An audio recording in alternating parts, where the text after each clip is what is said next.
Good morning, good morning, good morning, good morning, good morning. What the fuck's good?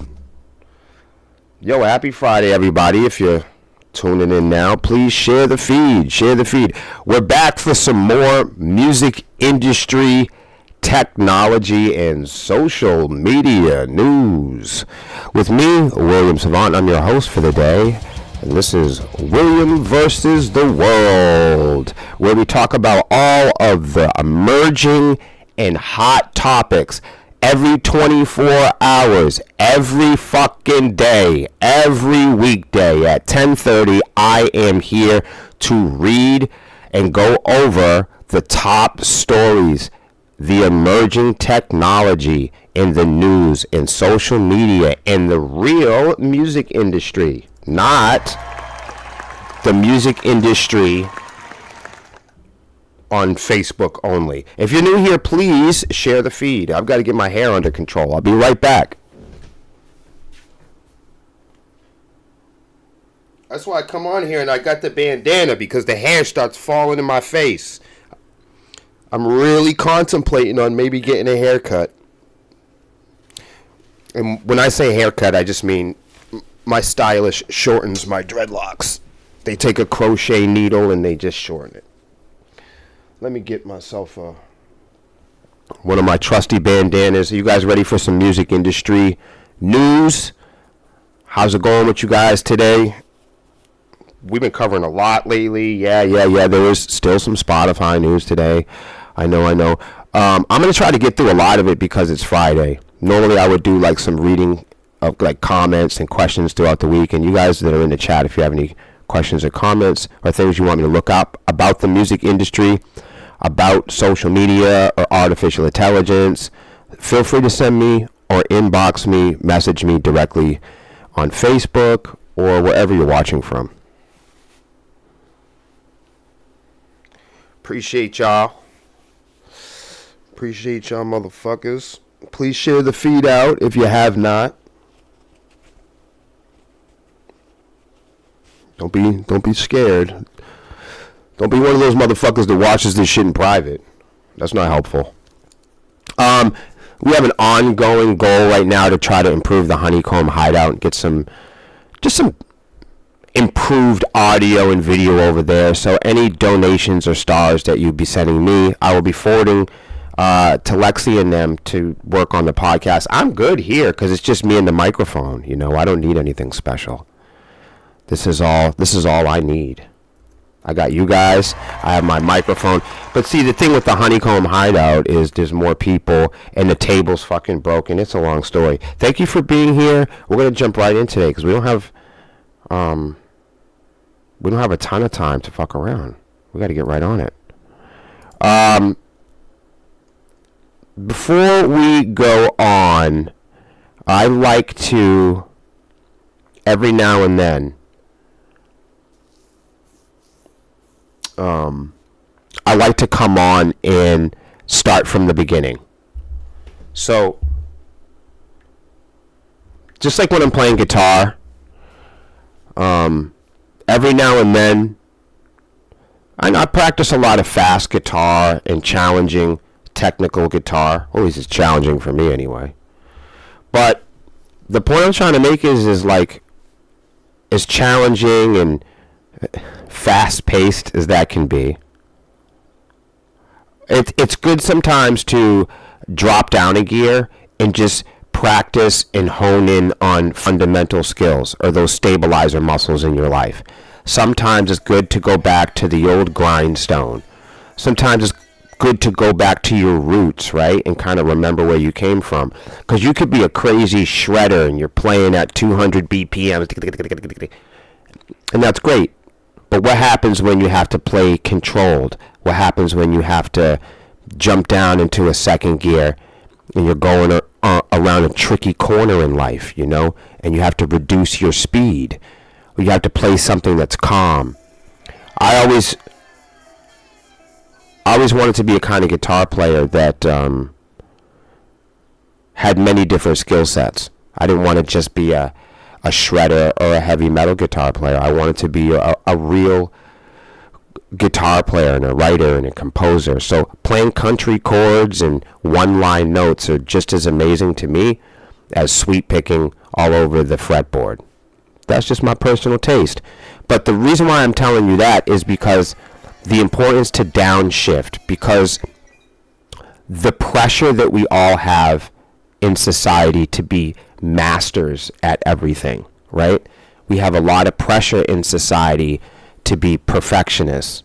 We have a lot of apps and technology that it's kind of like games, you know, where you always have to level up. You know, that's a big feature in American capitalism, going up the corporate ranks, right? And without opening that or setting a wildfire on that topic, I just wanted to point out that our whole lives up to this point, we've been taught to level up, you know, and upgrade your phone and upgrade your, it's all about leveling up and upgrading and all this other stuff. So sometimes I like to forget about all that, put that to a side every now and then, and just kind of start from the beginning and take off some of the pressure of us all having to be know-it-alls and all having to be experts. That's what this show is about. This show is about learning about the music industry again. It's not about being an expert. That's my point. This show is not about me coming on here and being mouthy and giving my expert analysis on everything music industry. I can be bold and I'm outspoken and opinionated and I like to talk a lot, but I promise you I'm going to try to develop my opinions after the fact. And I think for folks that don't know me, I think that can be challenging because you don't know that I've done all this homework, you know what I mean? That's safe to say. So, we're always looking for experts. We're always looking for the next developer or the next trendsetter. We're always looking for Bill Nye the Science Guy to come over and tell us about our lives, to tell us about ourselves, right? We're always looking for the next app to wake us up or to tell us about, you know, when our astrology is aligned and when we're going to have babies and when's the right time to play the lottery. We've got all these specialists and experts in our lives from the minute we're born, you know, and as we're leveling up, you know, we're also leveling up these experts and, you know, and we have these trusted brands and trusted experts and people in our lives, our parents, our teachers, companies, corporations, brands. We have these trusted brands and these experts that as we level up through the leveling game system of life, we're supposed to check in with these experts and they're supposed to tell us sugar-free and fat-free and keep it real and don't snitch and we're all the crazy, you know, all the crazy cultural and society tastes that we have, right? What, you know, how to build your identity and what methods and down to where we should work and who we should pray to. And we have all these experts in our lives telling us, teaching us how to be fucking awesome, amazing, superior shoppers. So we can all level up and be fucking big-time shoppers. So we can rise to the ranks of corporate greed. Nah, but you feel what I'm saying, though? People are... And so we're taught to rely... We're taught to fear rejection, and we're taught to rely on experts and tastemakers to tell us what to do in life. And when the tastemakers don't have the customizable features that you're comfortable with, you don't want to listen. There is so many people that are in my life day to day that ask my advice and don't listen to me. People that are close with me, people that are just stopping through for advice. I'm a mentor. I'm a coach. You can actually hire me for this stuff.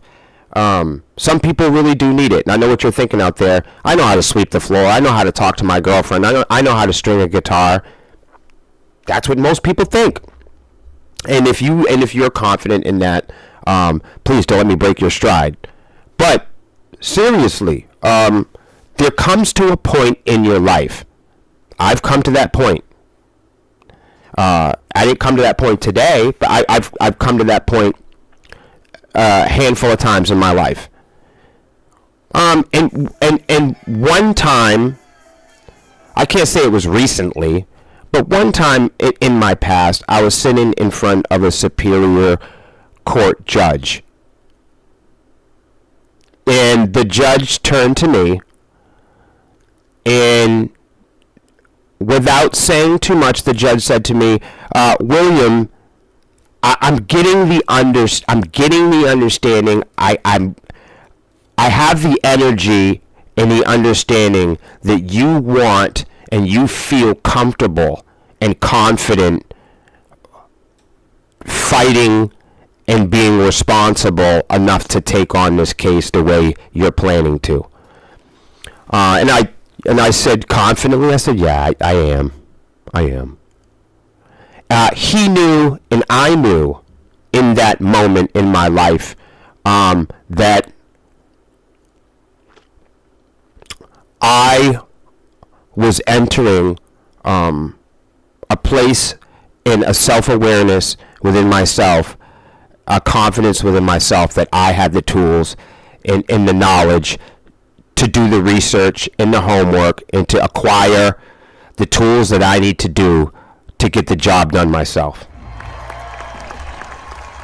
All right, so when I'm talking about the music industry, I know this is difficult because we live in a world today where we share information through quick chats and links.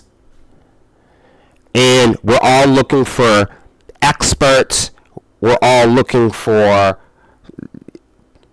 people that we can recognize. And we're all looking to fast track this information.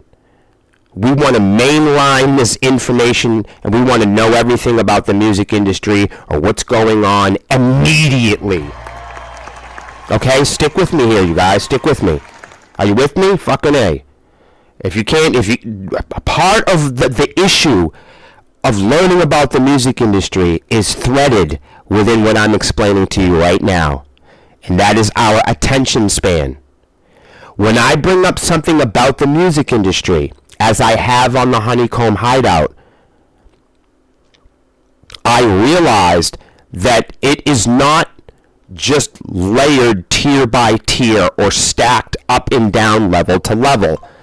It is layered more like an onion, where there's an up, a down, and an in and an out.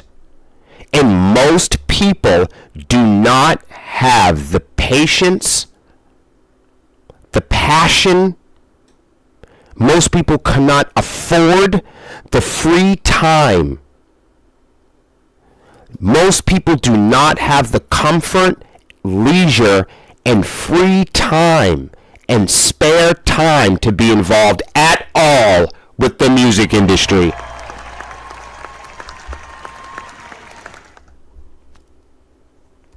Honestly, and this might break a few hearts, I can prove it, because most of you haven't learned anything about it.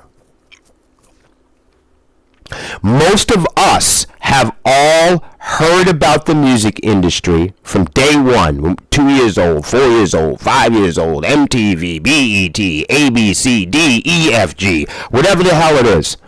We heard about it from somewhere else, from someone else, and then we were told told what it was supposed to be. You were told your first name, you're told your last name, you were told what street you're on, you're told what to listen, you're told what to eat, you're told that you will not be an adult.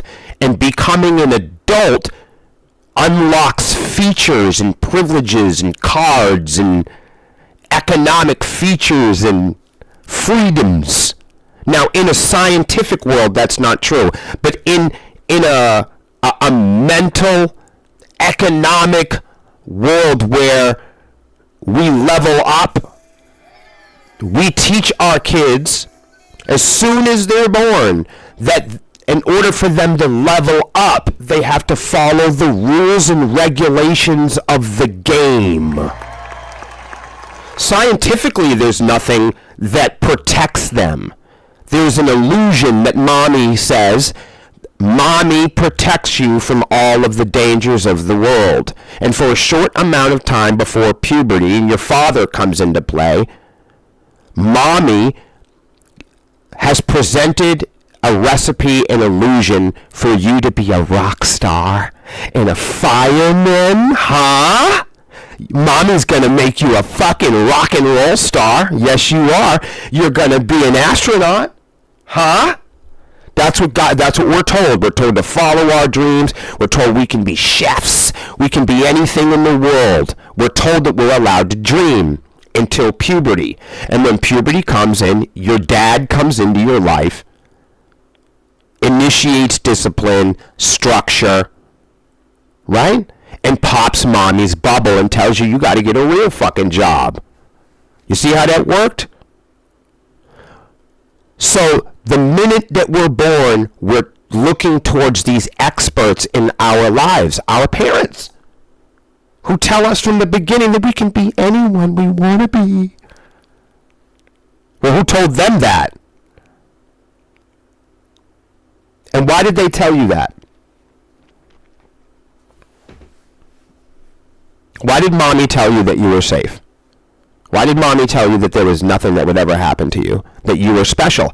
Mommy told you boys that you were special. I know what mommy told you guys because you fucking act like it on the internet. You don't act like it at the grocery store when I look you in the eyes. You don't act like it when you're standing behind me in the bank. You don't act like it when we're in punching distance. You act like that when mommy's around. We're all looking for these experts. That's why we look to the labels. That's why we look to Facebook. That's why we look to the comment sections. That's why we're always looking for people to approve of us. That's why we're so fair and scared of rejection. That's why rejection and humiliation is the biggest weapon on the internet. But we're looking for these tastemakers in our lives, our parents, our teachers, our schools, our churches. We're looking for these people, these tastemakers. We've been taught, we've been bred, we've been born, we've been trained to look towards tastemakers to convince us that we have to go our whole lives and level up to a place where we can unlock features of being an adult, like driver's licenses. Driver's licenses or gun licenses don't make people shoot or hit the target better. Having a license doesn't make you turn the steering wheel more accurately. In fact, when people run people over or get caught drunk and driving, they're usually people with fucking licenses. So that just proves that having a business license doesn't make you a great businessman. Having a record deal doesn't mean you're a great musician. Having a driver's license doesn't mean you're a professional race car driver. All right? You get it? It's common sense type stuff. We're all looking towards products and we're looking towards supervisors and products that issue customer service ledgers and licenses that tell you you're good at shit. This shit is fucking weird, right? It really gets weird when you think about it. You were told that you were on whatever street that you're on. You're told that that's whatever number of street that you live in. You were told what you're just basically We are a bunch of people that people told us to be. Do you get what I'm saying to you? When we talk about music in the music business, we don't ever want to learn about it. We want to be told about it. Do you know how many of my professional music friends don't know music theory? They won't read anything about the music industry. They don't know anything about hip hop or rock and roll history. They're always looking for experts and taste makers to come into their life and do the fucking work for them. Which is partly why I have this program. Because I realize my friends don't have free and spare time to go look this stuff up. When I talk about the music industry, they say stuff like, send me a link. The music industry isn't a link, and you don't need a link for it. You're just used to people delivering you and giving you shit that you're not going to read anyway. We're all looking towards tastemakers and experts to tell us what to do and what to wear. But the funny thing is, if they don't have the right color skin, if they don't have the right accent, if they don't live in a certain area, it doesn't matter if they're right or wrong. The experts that you're looking for, if they don't look like you, if they're not customized, if they don't sound the way, if they're not presented to you, if they don't come to you when you're in a good mood, you're not ready to learn. And most of y'all, the reason why I started this conversation is because we couldn't have it on Wednesday, because most people can't have a conversation about the music industry because they can't read a 2-minute link. The music industry is not small enough where you can put it into a link. And everybody is convinced that the way we learn things now is through links and tastemakers and experts giving it to you when you're too lazy to learn about it yourself. The only people that learn about stuff are people that are doing it. The only people that actually are able to accomplish and acquire knowledge are the people that are passionate about pursuing it. The people that discover music don't sit around and wait for products to tell them to do it. People that play guitar, I meet guitar players all the time. I was a late bloomer. I started playing when I was 25 years old. It was really late. I've almost been playing 20 years. I'm very lucky to play guitar the way that I do. But the reason why I play guitar like me is because I don't fuck around. I don't allow other people to convince me that I should be pursuing experts, tastemakers, and products to get it done.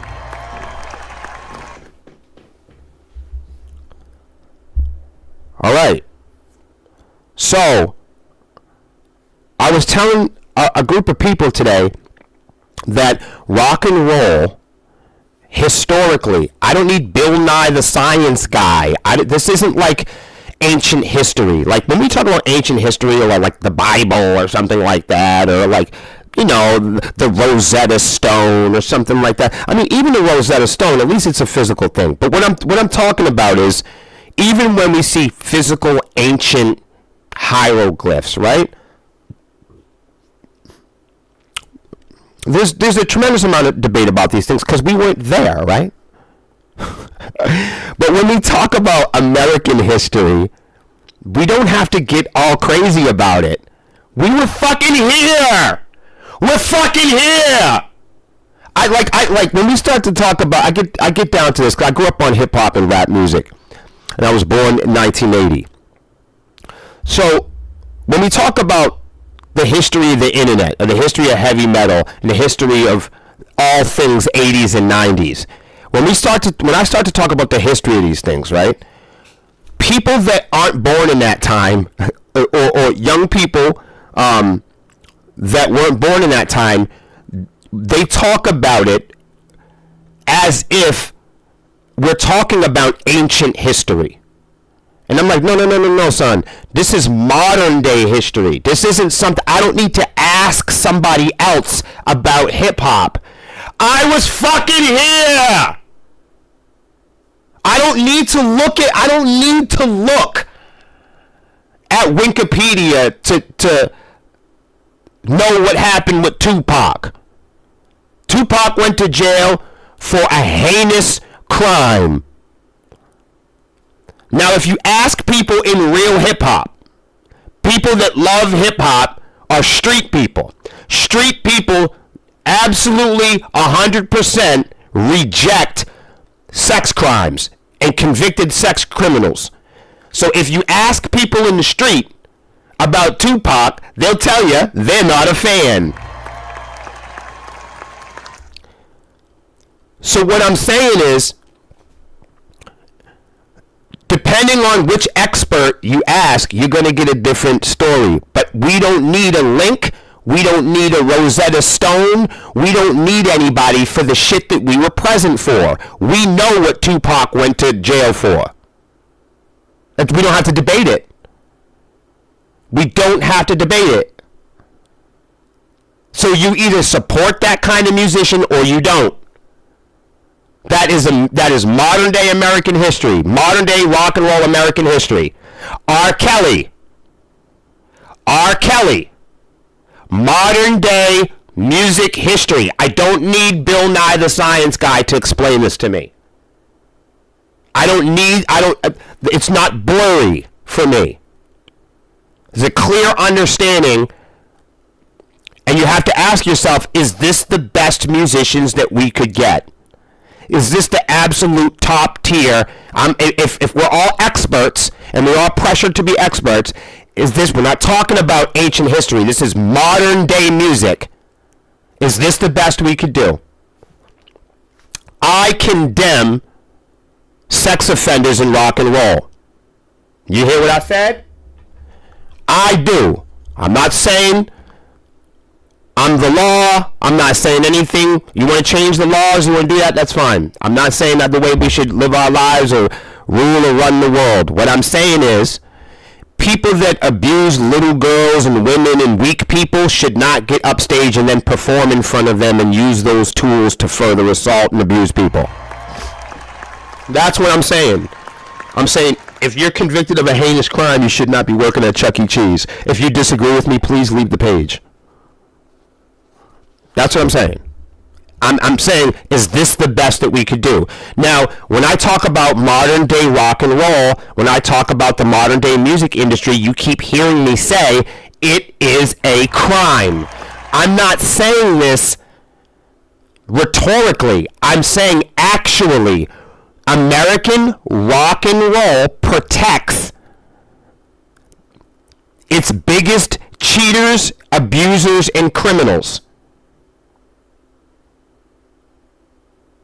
When I say the modern music industry is a crime, people respond to me with things like, I'm complaining or I'm whining. I'm saying, no. I'm reporting.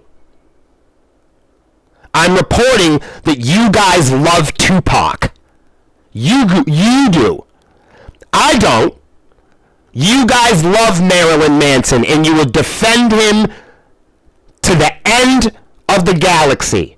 I say that he gave his assault victim a lot of money so he could avoid going to court and face his accusers in a fact-finding, public, peer-reviewed circumstance. I say Jerry Lee Lewis was a Skinner. The king of rock and roll married an underage girl. Rock and roll and American music is a crime. It's a crime. And we have an entire genres of music that are made out of killing, shooting, prostitution, and all kinds of other crimes being glorified. We only have one kind of person that is allowed to have a genre like this. There is only one kind of person on planet Earth that is allowed to make music about killing themselves. Yeah, there's only one group of people that are allowed to make a kind of music. I mean, sure, if I came to you and you were a radio director and I said, hey, look, man, I have this cool music. It's about, dogs killing each other. You'd say, that's weird.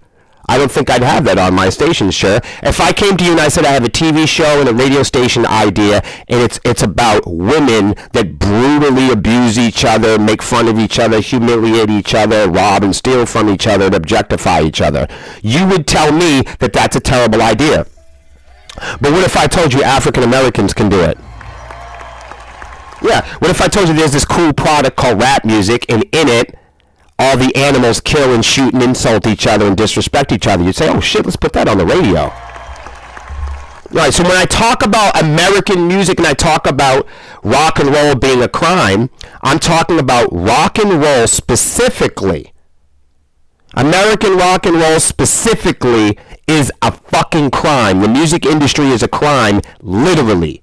I'm not on here complaining about it. I'm talking about it. So when you guys want to look for tastemakers and experts in the music industry, if you think you really want to be a musician, why don't they search for experts that are willing to look at the modern music industry? The things that I'm talking about they're not ancient history. What I'm talking about is now.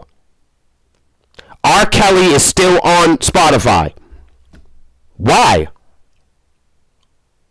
Why? Why? Who wants that? Why should he be, what record company or what non-criminal person promotes this type of individual? This is the best we can do. We can't, so the issue is with all the greatest quality R&B singers in the world, with all the kids out there that could write music, with all the people that could be in the spotlight right now, with all the people that could have millions and millions of monthly listeners, with all of the people that follow R. Kelly on his Spotify, why can't people discover up and coming R&B singers? How do a bunch of guys that married underage girls get to be the king of rock and roll? How come they're the king? How come everyone's impersonating them? Why would you want to impersonate a criminal like that? And people say, well, what's your problem with it, William? What is your real problem with it? My problem is this. When I was a little boy, I got involved in the law. And when I got arrested, they told me that I'd serve every day for any crime that I've ever committed. And in my life, I've served a total of 17 years of my life behind bars. And I've never complained about it ever. And when I was asked throughout the process, rebuilding my life, how I got into the circumstance and what I could do to rebuild myself, I was reminded over and over again that that's the law. So the reason why I point this stuff out is because when it comes to me and my friends, when it comes to people that I grew up with, when it comes to the folks that I know that are going to die in jail, they had to do every day. They had to sit in front of a judge. They had to do every day. They had to get up in the morning and make their beds. They had to do every day. I never complained one day in my life. I never said that I was innocent for anything that I've ever done in my life. I've taken responsibility and done every single day and made amendments for everything that I've ever done in my life, and I continue to be a work in progress. So how can we not have a discussion like this in terms of not ancient history, modern society?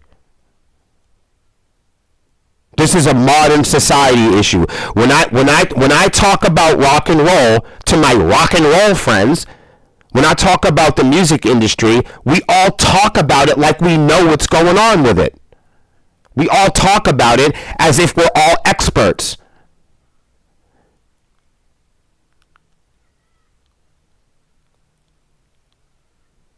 Let's talk about rock and roll. When you talk about modern common knowledge, when you talk about the history and the origins of rock and roll, people don't want to hear it because they don't like the story. When you tell people about Tupac and Marilyn Manson, people don't want to believe the story because the image doesn't fit them. Let's talk about the origins of rock and roll. We love hard rock, we love we love metal and hip hop, and all of these came from rock and roll. But when I talk about the history of rock and roll, when I talk about the facts of the music industry, when I talk about the observable modern history, when I talk about the day-to-day events of the music industry, and it comes from someone like me, there are people that really struggle. They really struggle to process the information because it's not customized and it doesn't come from somebody that they're willing to accept. So I'm going to tell you guys a brief history of rock and roll. Not my history, American history. We're going to read it on the screen. I'm going to show you guys where rock and roll music comes from. And then if anybody wants to debate it, they can debate it with the authors and the people that hold the ledgers. The moral of the story is here is if you're in constant pursuit of the truth, if you take on a mentality of fact-finding, and you're always keeping an open mind with the goal to establish the truth, then you'll have a comprehensible time navigating the questions that you have in your life.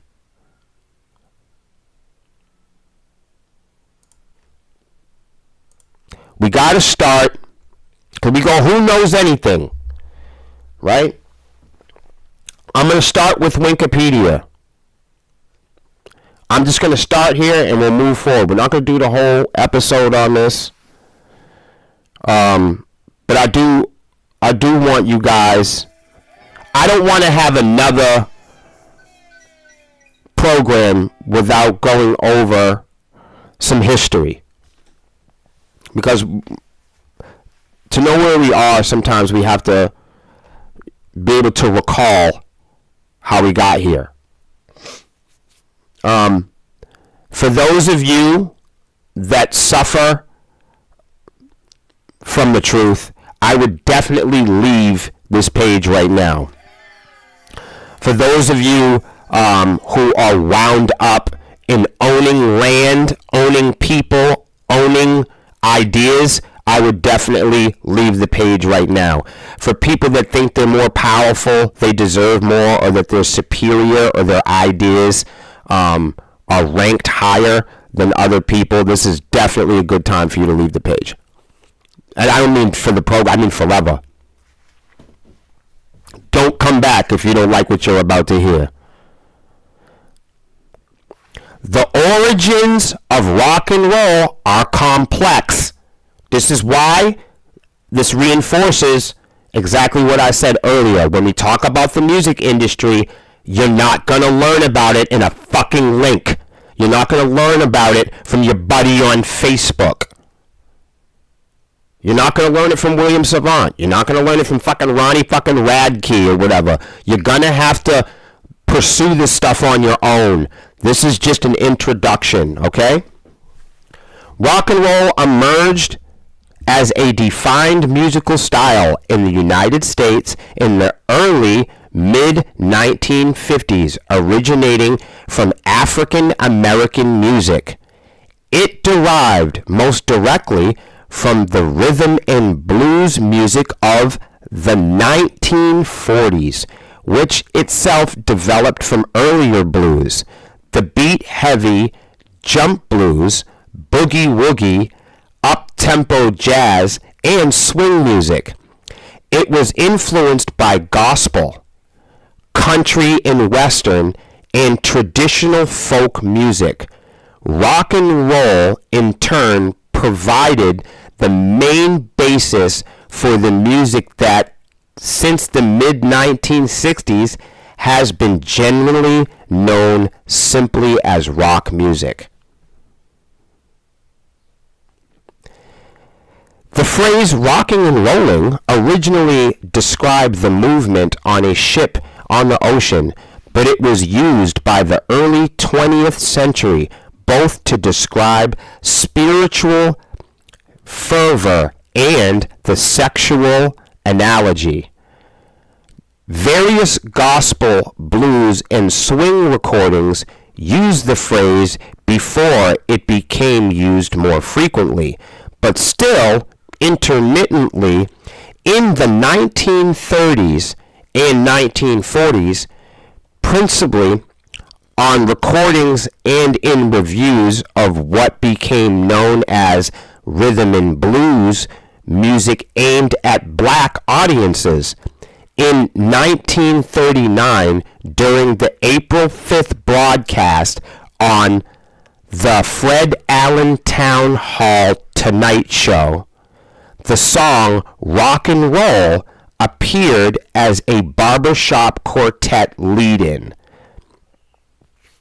In May 1942, long before the concept of rock and roll had been defined, a Billboard record review described Sister Rosetta Tharpe's vocals on the upbeat blues song Rock Me. The upbeat blues song Rock Me by Lucky Millider, I probably fucked up that name, as rock and roll spiritual singing.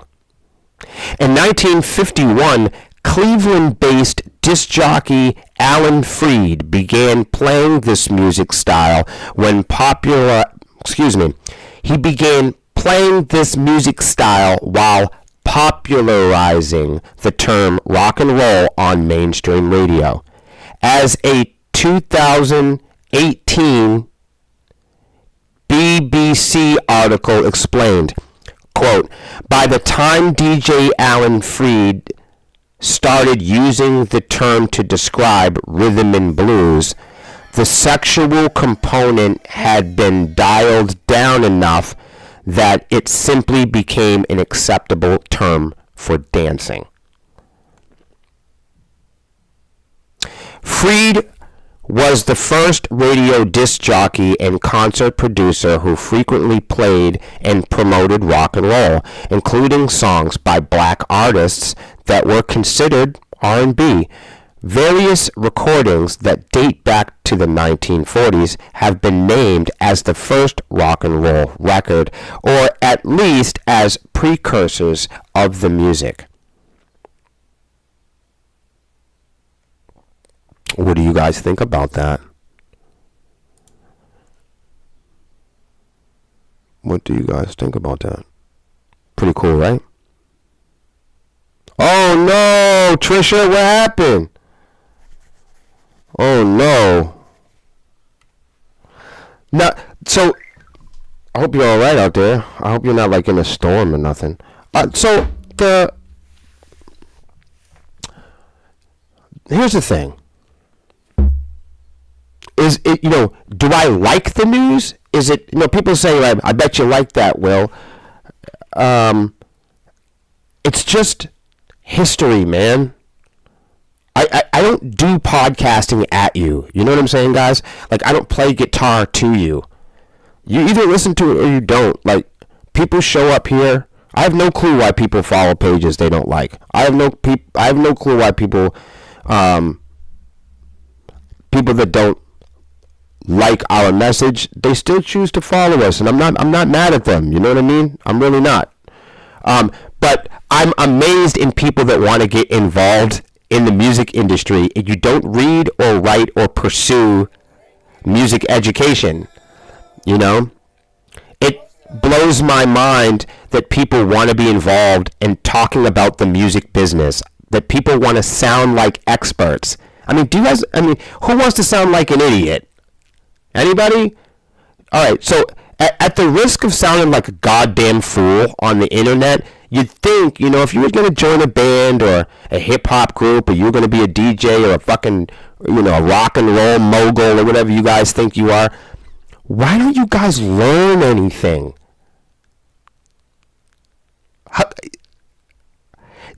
The crazy craziest part is we get the most negative attention when we educate.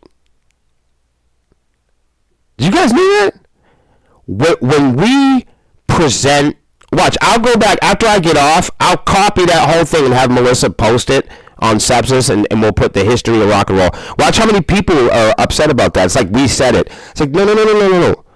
That Wikipedia is explaining that to you. It's not that Sepsis is making up the history of rock and roll and that's what we want it to be. We're just fucking reading it, man. I'm gonna try to read some more of this. I'm sure somebody will have a heart attack. Hold on. Here we go. So let's learn about the history of rock and roll so we can all shut the fuck up already. Who cares who made it? It's cool.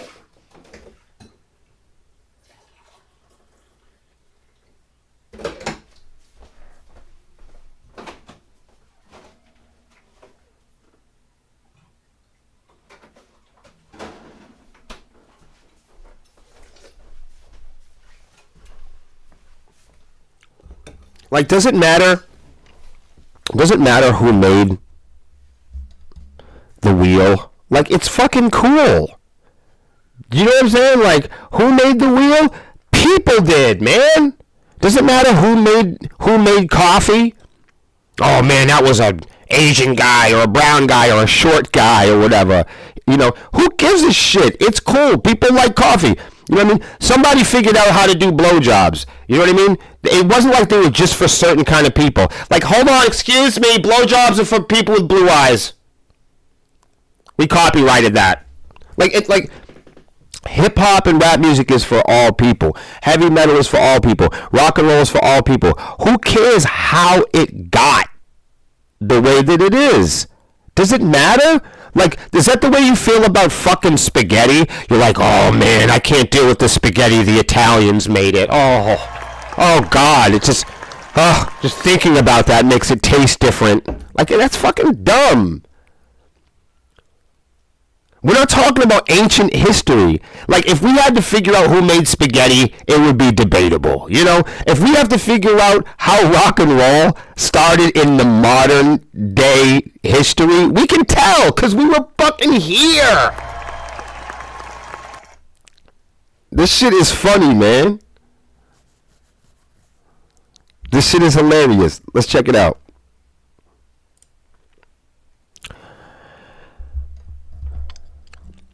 From baseball and television to air conditioning and Coca-Cola, the United States has offered the world no shortage of contributions. Few of those contributions, however, can hold a candle to one American export that completes the vaunted triple crown of sex, drugs, and rock and roll. Born at the crossroads of gospel, country, jazz, and R&B, rock and roll emerged in earnest in the bloom years after World War II. While conservatives, traditionalists, religious fundamentalists, and squares of all stripes tried their hardest to force the rock and roll genie back in its bottle, there was no turning back once the music met their children's ears. That's cool. Marilyn Manson once said, "Society has traditionally always tried to find scapegoats for its problems. Well, here I am," Marilyn said. "If rock music were a person, it could have made the exact same statement about itself. From Elvis's hips to hippie hair to heavy metal headbanging, rock music has been blamed for every perceived societal decline that's taken place since the 1950s. The problem is, it's just so cool. Rock stars filled the stadiums, earned millions, command the attentions of legions and adoring fans, and steer societal trends. Society launched protest movements to find entire errors. What we eat, drink, wear, copied to the masses who immerse themselves in mythology, tragedy sometimes, and unrelenting excess, the synonymous with the rock and roll movement. So let's talk, we're going to say a little bit here about Trixie Smith again. Let's talk about it. Trixie Smith. Now, this is what I want you guys to do. For those of you guys that become overly emotional and excited about some of the stuff that we present here, please don't just take my word for it. Don't just read the article. Go look it up for yourself. If there's something that you disagree, go find out about it. Remember, I told you, if you're doing things for the right reasons, then who gives a fuck? If you're out to prove or you're out to show that rock and roll or the music industry is different, then get out there and go do it. Go find it. Go find and establish, more behaviors. Go take on more challenges that establish bigger and bolder truths, okay? Trixie Smith coins a phrase. Influential African-American blues singer, songwriter, and entertainer Trixie Smith recorded music on so-called race records, which allowed content that would never have been tolerated. We gotta read this over. My whole mind just was fucked up real quick. What the fuck? All right, let's go. Let's try this again. Influential African-American blues singer, songwriter, and entertainer Trixie Smith recorded music on so-called race records, which allowed content that would never have been tolerated on mainstream white records. One example comes from lyrics she sang on a Black Swan record in 1922. My daddy rocks with me with a steady roll. Many historians credit the moment as the genesis of the term rock and roll. Okay. Sister Rosetta Tharpe reinvents the electric guitar. Sister Rosetta Tharpe reinvents the electric guitar. Rock and roll was born, at least in part, from gospel music, and it's hard to imagine that any one artist was more responsible for building a bridge between the two genres than Sister Rosetta Tharpe. The first true gospel recording star, Tharpe rose to fame in the 1930s and 40s before pioneering the technique of heavy distortion on the electric guitar. Her music was the immediate predecessor to rock and roll and served as an inspiration to every early rock star worth knowing, from Elvis Presley and Little Richard to Chuck Berry and Jerry Lee Lewis himself. Fucking weirdo. But yeah. There we go. Ike Turner Records, Rocket 88. Although there is not a complete consensus, many music historians consider Ike Turner's Rocket 88 to be history's first rock and roll record. Recorded in Memphis in 1951 under the pseudonym Jackie Brenston and his Delta Cats, it remained one of the most influential recordings of all time. Influential DJ Alan Freed broke cultural and musical barriers by introducing mainstream white audiences to R&B in a time when music was segregated on the radio and it was in America's live entertainment venues, according to Time. Despite Trixie Smith's contribution 3 decades earlier, most historians credit Alan Freed with coining the term rock and roll in 1951. Okay. Rock and roll hits the big time. Many argue that Rocket 88 was an R&B record and therefore doesn't qualify as rock and roll. People who take that perspective will almost always trace the rock and roll movement genesis to the 1955 era, when Rock Around the Clock by Bill Haley in the Comets became the first rock and roll song to top the Billboard charts.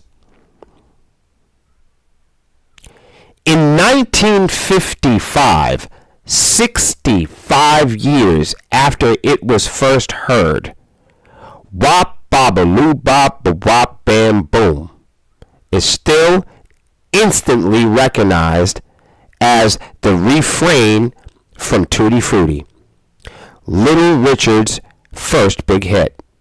Loud, intense, bold, bursting with rhythm, the song became the blueprint for rock and roll music and defined the pioneering style of one of rock's greatest and most flamboyant showmen of all time. In 1956, Ed Sullivan was in a pickle. Rock star Elvis Presley was too big to ignore, but his signature hip gyrations were far too scandalous for family TV. The compromise was that the King was booked to perform on the show, but was only filmed from the waist up. One of the biggest television events in history. 60 million viewers tuned in, and 2 out of 3 Americans watching TV that night were watching the man who the next day would be the biggest star in the world. Yeah, this is fucking crazy, huh? We gotta do a couple more of these. We can't stop. We can't stop here. This is great. This is great. We can't even stop. We gotta keep going. These are so good.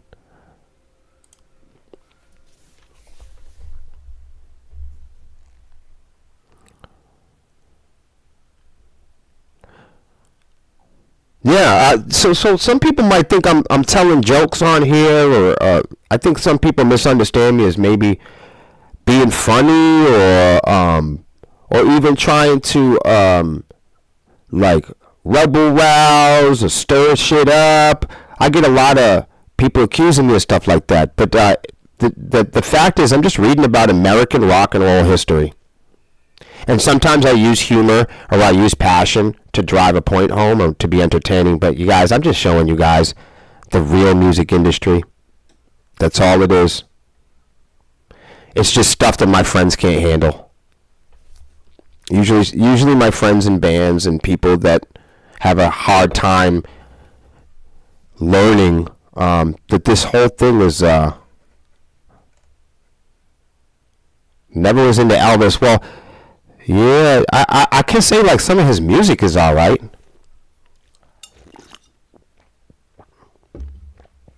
I like Jailhouse Rock. There's a couple slow songs I like of Elvis. I mean, R. Kelly's a great performer.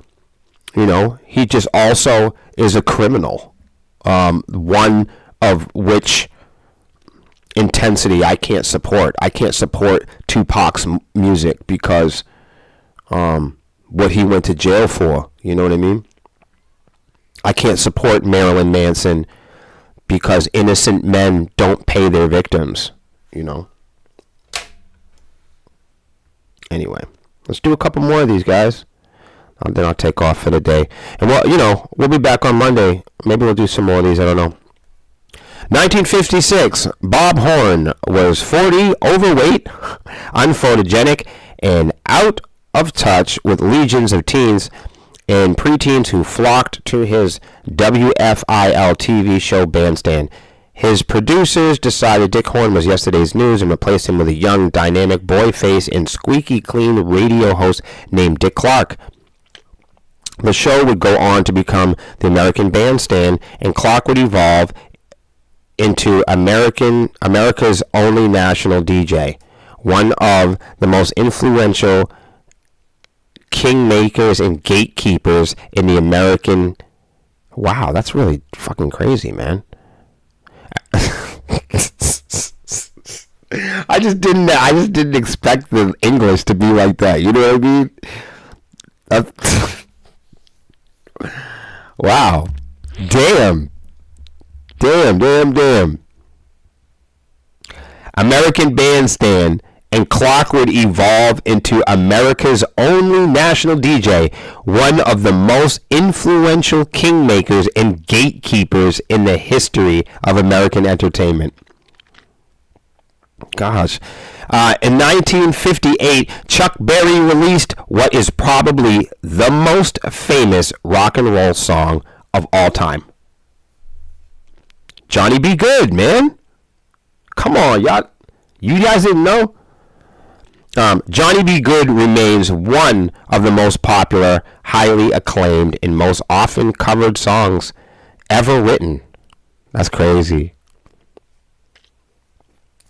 In 1958, the worst fears of Jerry Lee Lewis sponsors, handlers, and studio bosses came true when he brought his childlike bride on tour.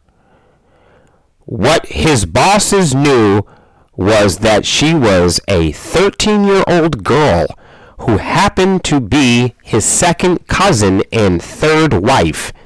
Neither of his previous divorces were finalized before he got married again. The moment proved that the moral and sexual taboos that governed society didn't apply to those who hit big time when it came to debauchery. There was officially one set of rules for rock stars and another that's set for everyone else. See, now if I say that, people go, oh man, Will, you're attacking people. No, American history is attacking you. What are you talking about? Jerry Lee Lewis was a fucking criminal. You know, if I say, hey, I was a criminal, people go, of course you were. Well, you're brown. All brown guys are like that. But if I go, hey, no one's surprised when I say that I'm a criminal because I got dreadlocks.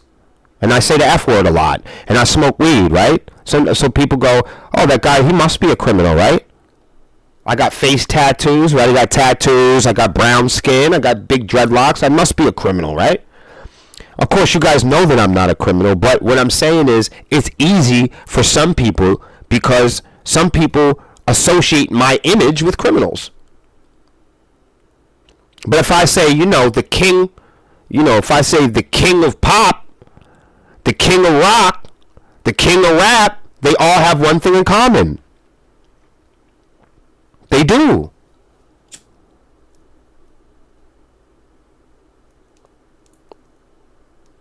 If I read this story, I'm reading this now and I read this story to you.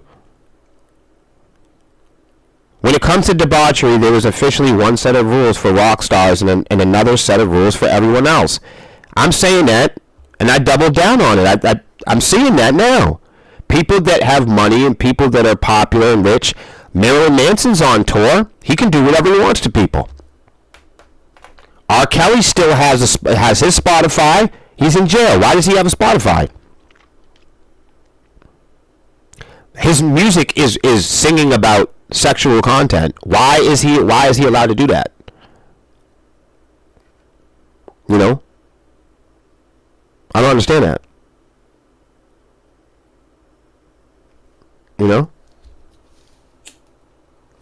Because certain people are supposed to be criminals, and if you say, okay, well, when I say the music industry is a crime scene, and people get upset with me, I go, why?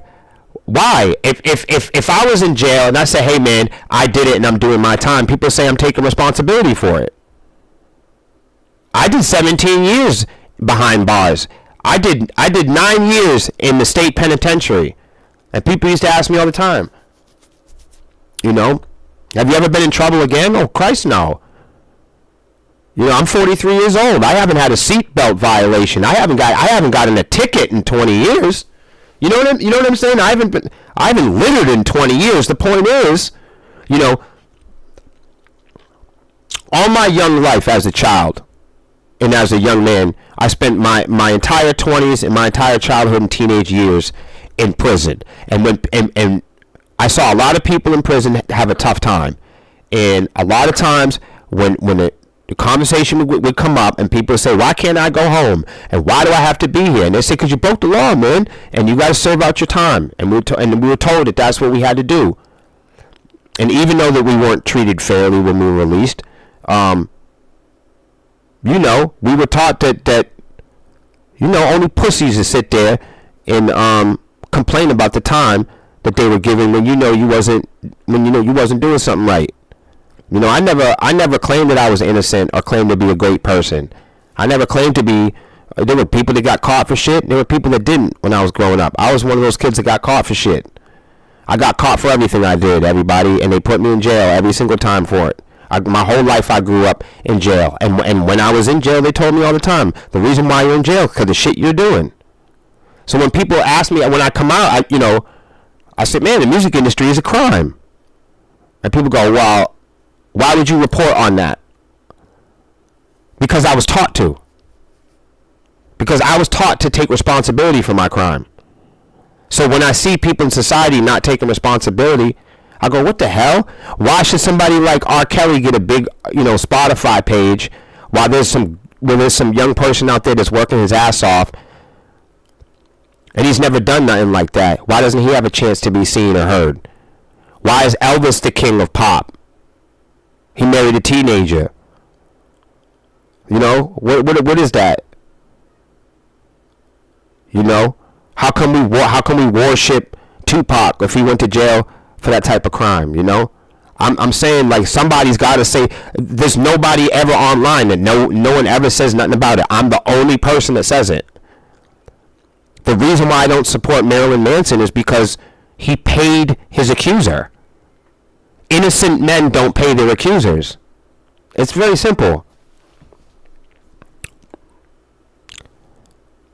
We all got to hold each other accountable. That's why we've lost trust in the music industry. This is the best we could do? You have to ask yourself, this is the best we could do? Is this the best metal we could have? Is this the best rap that we could have? Is this the best, what we have now? Think about the most popular artists. Think about the level of talent. Think about the people we worship. Is this the best we can do? Is this the best music industry that we could have? And if you're saying that it's not, then why the fuck do we keep supporting it? Ray Charles.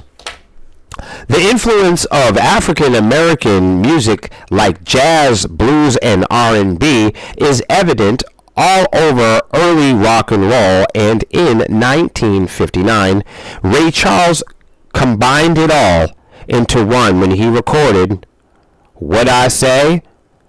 The artist's first gold record, it is widely considered to be the first soul song ever produced. And we can get back to this. Oh my God, look at how much cool stuff there is. Oh my God, we're getting back to this. We're coming back on this one. That's how good this is. Yo, I love you guys. I hope you have a great weekend. I really do. I hope some of the stuff was enlightening and fun. We'll continue more of it.